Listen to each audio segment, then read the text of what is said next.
கோவையில் ஆண் நண்பரை தாக்கிவிட்டு கல்லூரி மாணவி 3 பேரால் பாலியல் வன்கொடுமை என்ற புகார் எழுந்திருக்கிறது. கூட்டு வன்கொடுமை செய்ததாக 3 இளைஞர்களுக்கு போலீசார் வலைவீசி தேடி வருகின்றனர். குற்றவாளிகளை 7 தனிப்படைகள் அமைத்து போலீசார் தேடி வருகின்றனர். கல்லூரி மாணவி கூட்டு பாலியல் வன்கொடுமை என்ற புகார் எழுந்திருக்கிறது.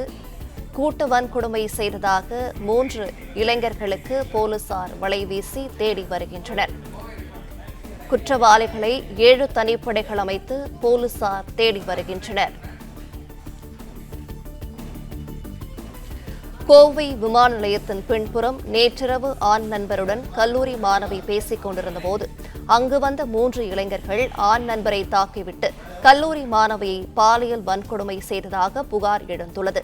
கூடுதல் விவரங்களை செய்தியாளர் நேசராஜ் வழங்கிட கேட்கலாம். நேசராஜ், வணக்கம். விவரங்களை சொல்லலாம். வணக்கம். கோவை விமான நிலைய பின்புறம் உள்ள பகுதியில் காரில் ஆண் நண்பருடன் பேசிக் கொண்டிருந்த கல்லூரி மாணவி பாலியல் பலாத்காரம் செய்யப்பட்டுள்ளார். நேற்று இரவு 11 மணி அளவில் விமான நிலையத்தின் பின்புறம் உள்ள பகுதியில் காரில் ஆண் நண்பருடன் அமர்ந்து பேசிக் கொண்டிருந்த போது அந்த வழியாக வந்த 3 இளைஞர்கள் இந்த இளைஞரை அரிவாள் கொண்டு வெட்டியுள்ளனர். இந்த வெட்டி விபத்தில் அவர் படுகாயம் அடைந்துள்ளார். இதனையடுத்து இளைஞர்கள் தாக்கியதில் பலத்த காயமடைந்த இளைஞர் காவல் நிலையத்திற்கும் தகவல் தெரிவித்துள்ளார். கல்லூரி மாணவியை தூக்கிச் சென்ற 3 பேர் மாணவியை பாலியல் பலாத்காரம் செய்துவிட்டு தப்பி ஓடியுள்ளனர். போலீசார் தேடுதல் வேட்டையின் போது அந்த மாணவி மீட்கப்பட்டு தனியார் மருத்துவமனையிலும் சிகிச்சைக்காக அனுமதிக்கப்பட்டுள்ளார். நண்பரின் ஆண் நண்பர் கோவை அரசு மருத்துவமனையில் சிகிச்சைக்கு அனுமதிக்கப்பட்டு தீவிர சிகிச்சை பிரிவில் அனுமதிக்கப்பட்டுள்ளார். மாணவியை பாலியல் பலாத்காரம் செய்து தப்பி ஓடிய 3 நபரை 7 தனிப்படை போலீசார் தனிப்படை அமைத்து தேடி வருகின்றனர். மேலும் இந்த சம்பவ இடத்தில் தடவியல் போலீசார் விசாரணை செய்து வருகின்றனர். அதே போல SIHS காலனி வழியாக செல்லும் அந்த சாலை முழுவதும் உள்ள கண்காணிப்பு கேமராக்களும் ஆய்வு செய்து வருகின்றனர். மேலும் இந்த ஆண் நண்பர் என்பவர் மெக்கானிக்காக இருந்து வருகிறார் எனவும் அவர் அந்த பெண்ணுடன் நண்பர்களாக இருந்து இந்த மைதானத்தில் பேசிக் கொண்டிருந்ததாக தெரிய வந்துள்ளது.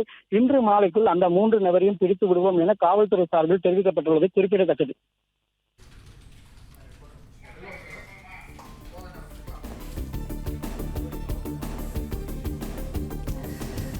கோவையில் ஆண் நண்பரை தாக்கிவிட்டு கல்லூரி மாணவி 3 பேரால் பாலியல் வன்கொடுமை செய்ததாக புகார் எழுந்திருக்கிறது. கூட்டு வன்கொடுமை செய்ததாக 3 இளைஞர்களுக்கு போலீசார் வலைவீசி தேடி வருகின்றனர். குற்றவாளிகளை 7 தனிப்படைகள் அமைத்து போலீசார் தேடி வருகின்றனர். இது தொடர்பான கூடுதல் விவரங்களை வழங்கியமைக்கு நன்றி நேசராஜ். பிளே ஸ்டோர் மற்றும் ஆப் ஸ்டோரில் இருந்து பாலிமர் செயலியை QR கோடு மூலம் பதிவிறக்கம் செய்யுங்கள். செய்திகளை உடனுக்குடன் பெறுங்கள்.